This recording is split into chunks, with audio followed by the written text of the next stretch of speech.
Hello বন্ধুরা, তোমরা সবাই কেমন আছো? তোমরা সবাই কেমন আছো কথাটা জিজ্ঞেস করাটা মনে হয় খুব একটা ডিফিকাল্ট হয়ে গেলো।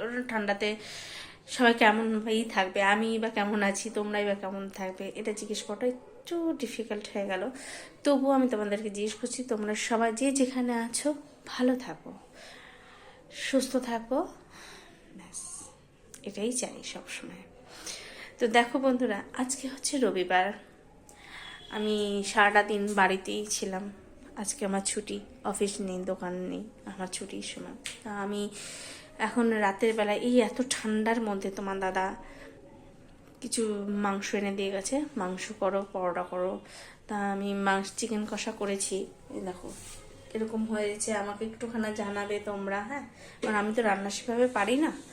আর এ দেখো পরোটা করবো, পরোটা ম্যারিনেশন করে রেখেছি। তোমরা একমাত্র জানিও কিন্তু যে আমার চিকেনের গেট আপটা দেখতে কেমন হয়েছে। স্বাদটা তো বলতে পারবো না, খেলে কেউ স্বাদ বলতে পারে না, কিন্তু গেট আপটা কেমন হয়েছে তোমরা একটু বলো। কারণ আমি রান্না করতে খুব একটা ভালো পারি না। যা করেন তোমার দাদাই করেন, ঘরের যাবতীয় যেটুকু আমি করি। তো তোমার দাদার থেকে বা আপনাদের থেকে আমি বেশি ভালো রান্না করতে পারি না। তো যেটুকুই পেরেছি সেটুকুই আপনাদের সাথে শেয়ার করেছি। আর আর এই ঠান্ডার মধ্যে ইচ্ছা করছিল না, তাও আমি করলাম। কারণ যেহেতু আমার বর, ছেলে, মেয়ে এরা সব খেতে চেয়েছে, তাই আমি তাদেরকে জন্য করে দিলাম ঠান্ডার মধ্যে। তো ঠান্ডার মধ্যে তোমরা সবাই ভালো থেকো, সুস্থ থেকো।